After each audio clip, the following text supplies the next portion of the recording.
What's cracking everyone, Titanicllama here, and well, a few months ago I set out on a journey to create the most comprehensive beginner's guide for idleon that I possibly could. A lot has been added to idleon in the time that I've been making this guide.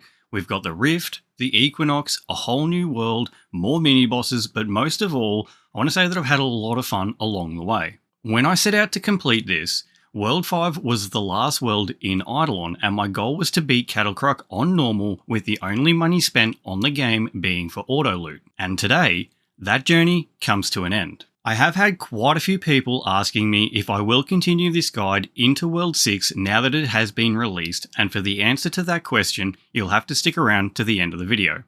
Or, just skip to it, but who'd do that, right?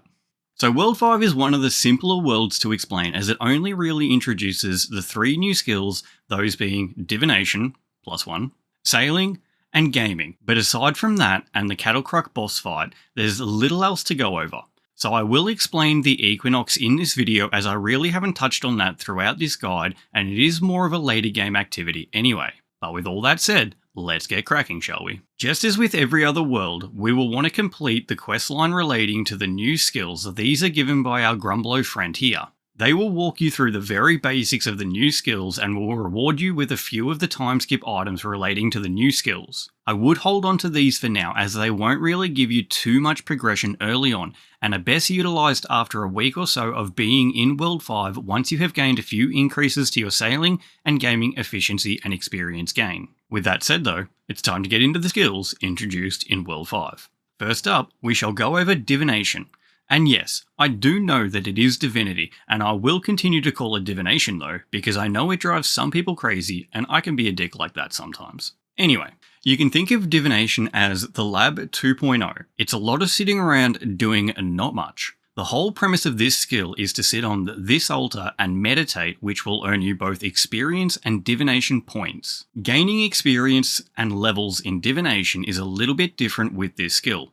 Instead of increasing your efficiency, at certain levels you will unlock new meditation styles. These different styles will alter your experience and point gain in different ways, from styles that will just give flat boosts to your experience and divination point gain, all the way to styles that will stack depending on how many characters you have currently using that same style. With that said though, let's go over what the points you'll be accumulating are used for. In the Offerings tab, you'll have two buttons that you can click on. These are offerings to the gods of Idleon, and there is a small offering and a large offering. The small offerings will have either a 1, 5, or 10% chance of success, and the large offerings will either have a 25, 50, or 100% chance at success. Before I continue though, I should clarify, the overall costs for the small and large offerings end up being equal, so one is really no more efficient than the other. Or in other words, one 100% offering will cost the same amount of points as 100 1% offerings. Each time you make an offering, whether it is a success or a failure, these chances will re-roll. So the go-to strategy here is to focus on making small offerings until the large offering rolls a 50 or 100% chance of success, then saving up the points for the large offering. Upon a successful offering, you will unlock the next god in line, and there is a total of 10 gods to unlock. All of these gods have a major and a minor bonus that will take effect if linked to.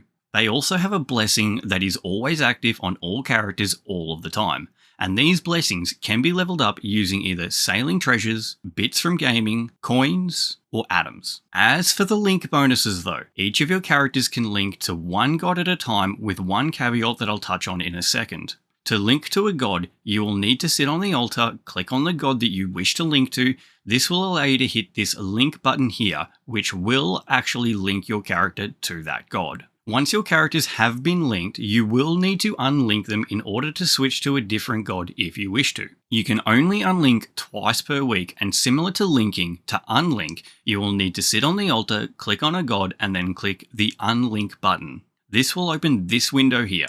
You need to select all of the characters that you wish to change and then hit the unlink button in the lower right. Now, as I mentioned, there is one caveat to this whole linking to a single god, and that is specifically for the elemental sorcerer who specializes in divination. They have this skill here which allows them to link to a second god. To do this, you will need to add points to this skill. Each point added will cycle through the gods, so depending on which god you want for your second link will determine how many points you place in this skill. There are some restrictions here, like not being able to link to the same god twice, but the game will display the message, second god link not allowed if this is the case. If you do go past the god that you want to have as your second link, you can either add more points to this talent as the talent will continue to cycle through all of the gods, or you can stand here to de-level the talent.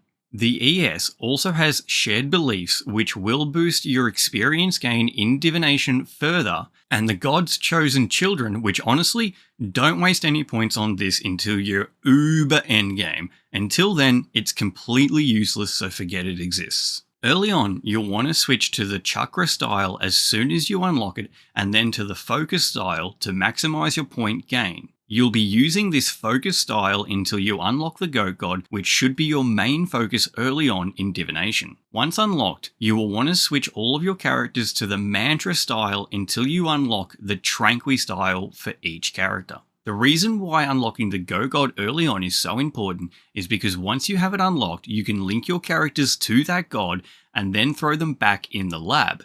Doing this will allow you to level up both the lab and divinity so you can get that grind done and dusted nice and early at the same time. Next up, we're going to go over gaming or the gaming garden. This skill is the Divine Knight's specialty, and unlike the Elemental Sorcerer, all three of the talents relating to gaming are useful and worth leveling early on. These talents are Undying Passion, which gives you a chance to gain progression towards gaming when claiming non-candy AFK time, which will help you progress a little bit faster. 1000 hours played, which will increase the gaming experience gained on all characters, which is important for skill mastery in the Rift and to push your DK's gaming level higher, which in turn will increase your base bit multiplier. And finally, the Biddy Liddy talent, which increases your bit gain based on your highest gaming level among your characters. But now for the skill itself. There's not a whole lot to gaming initially. Upon opening the skilling window for the first time, you won't really see too much in here. There'll be some sprouts that you can click on to harvest for gaming bits and also a little bit of DNA. And this is the main focus of this skill. Collecting bits and DNA, which will be used to unlock additions to the gaming skill itself. And the bits in particular will be used to also level up some divination blessings as mentioned earlier, and also to level a couple of alchemy bubbles. With that said though, let's go over all of the tabs within the gaming skill. First off, we'll go over the mutation tab. This is where you will spend the DNA you accumulate on attempting to unlock new types of plants that will be able to grow within your garden. These plants all have different effects, such as the cactus, which when harvested has a chance to increase the rank of any plant within its radius, or the Varasi plant, which when picked has a chance to instantly grow more plants, thus giving you more bits. This is all you will use DNA for, so don't worry about saving it up for anything special. You can also spend bits in this tab to increase the likelihood that your plants will evolve into a higher tier with each growth cycle. And both ranks and growth cycle will be explained as I continue through the gaming skill. As for the other three tabs, they all require bits to level up the bonuses within, and as for those, we'll start with the Fertilizer tab first. This is the main tab that you will want to focus on early on. It has 3 bonuses that can be leveled up. The first of these bonuses will increase the base value of all bits given when picking your plants within the gaming garden. The second will reduce the base growth cycle of your plants, increasing the frequency at which they appear within the gaming garden. And these growth cycles will become more and more important as you progress because each of these plants can grow to higher tiers, which will increase the amount of bits and experience gained when claiming them. So in short, the faster your growth cycle, the more often you have a chance for your plants to evolve and the faster that your garden will fill when depleted. And finally, the last bonus in here is to simply increase the amount of plants that your garden can hold at any one time. The main strategy for leveling these boosts early on is to focus on base bit value first,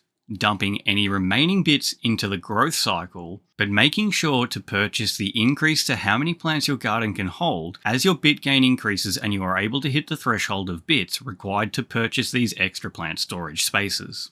Next up, we have the Imports tab, and this is where you will end up unlocking a bunch of new mechanics for the gaming garden, Within the Imports tab, there are some gift boxes, each with different prices varying from 200,000 bits all the way up to 15.2 trillion green bits. These are all essential and you will want to purchase these as soon as you can afford to. I won't go over each and every import that you can unlock, but to give you an idea of what's in store, the first import you will purchase will unlock the Sprinkler. The Sprinkler can be used to instantly grow a certain number of new plants, and this recharges over time. There is also the Pong Controller, which unlocks a Pong minigame within the gaming skill itself, and getting a higher score within this minigame will boost your base bit multiplier.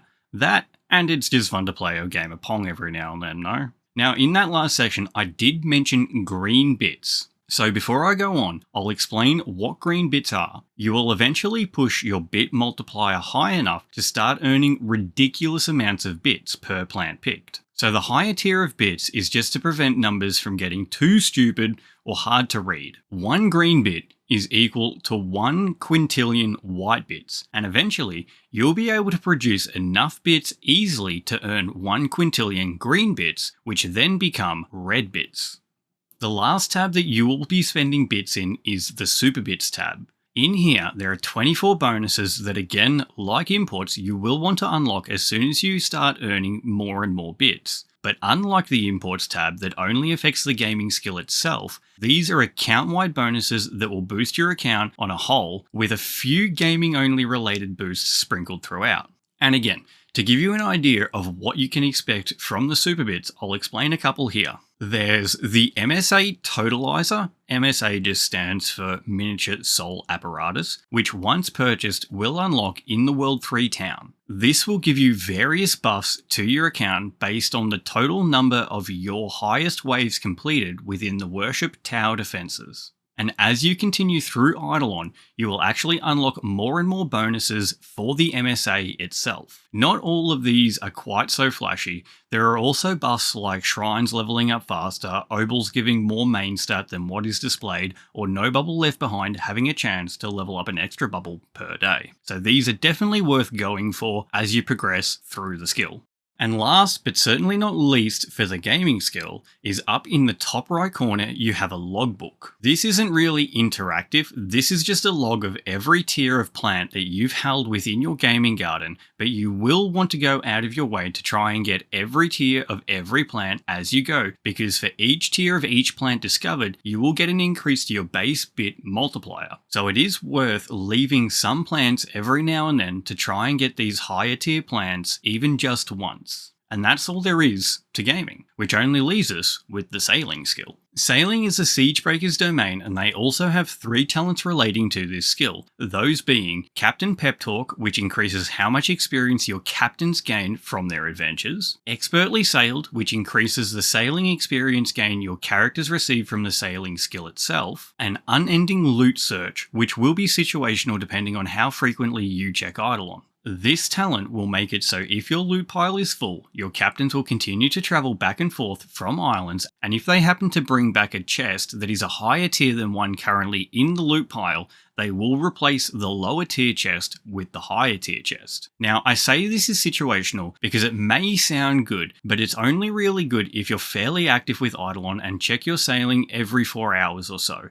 But if not, then it's far better to not have any points in this talent and forget that it exists, and I'll demonstrate why this is the case at the end of the sailing section. With that said though, the sailing skill itself consists of hiring captains, purchasing boats, and setting sail to islands to plunder them for their treasures and artifacts.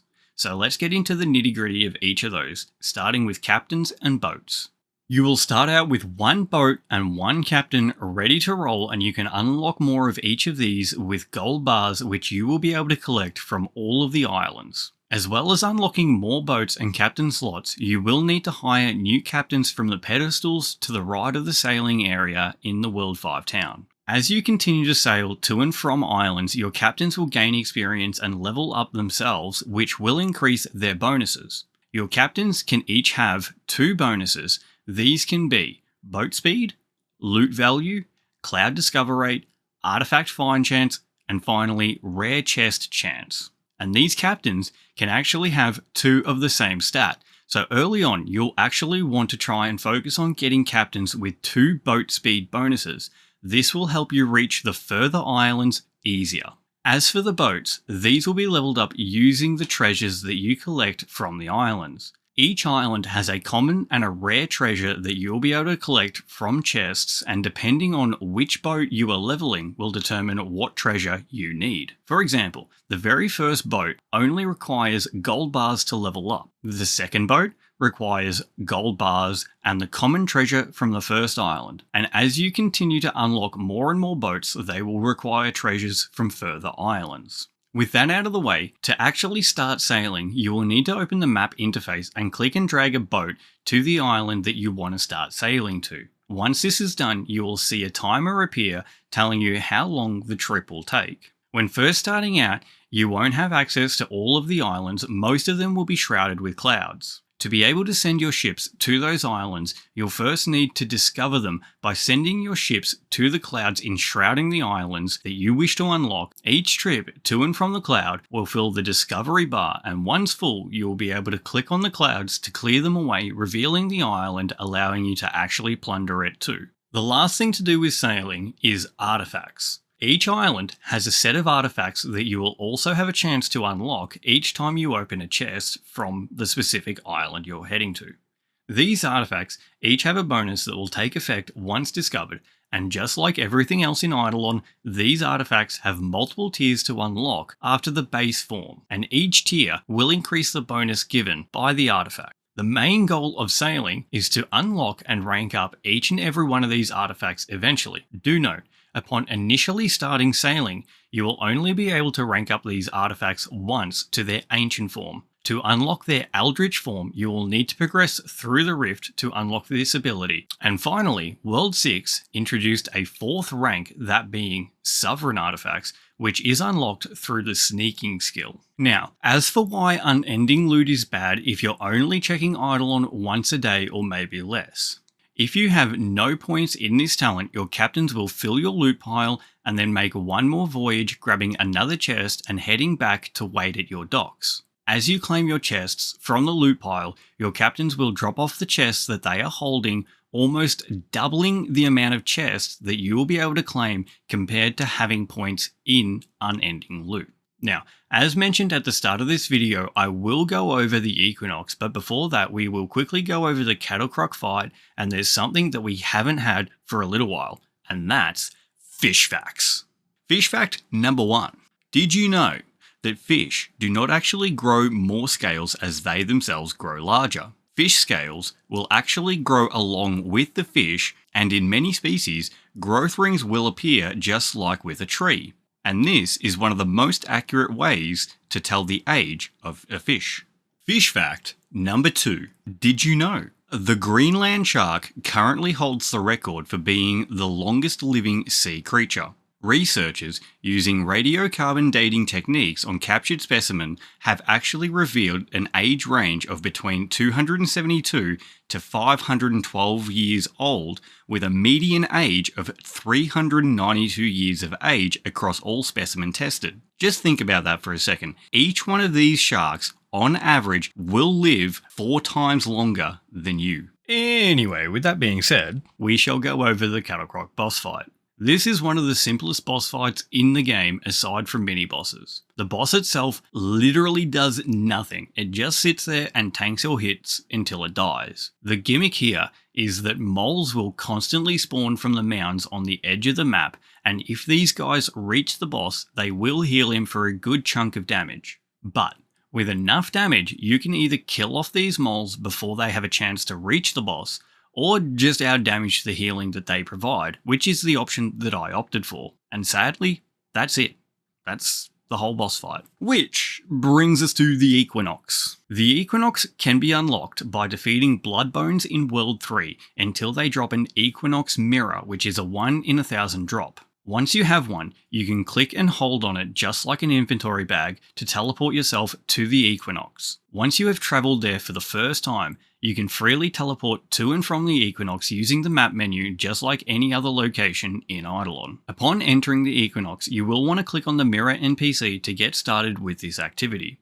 With this interface open, you will notice a bar which will slowly be filling, and you can see its fill rate here. You'll also notice a cloud at the top, and these clouds have challenges within them that you will need to complete. Completing these challenges will either unlock a new bonus to level up or increase your bar fill rate. Each time the bar is full, you will be able to level up one of the bonuses that you've unlocked, and that's all there really is to this. It's just some milestones to work towards and some bonuses to collect as you progress through Eidolon. One thing to note about the Equinox though, is there are some skilling nodes that you will unlock in here, but you cannot AFK within the Equinox.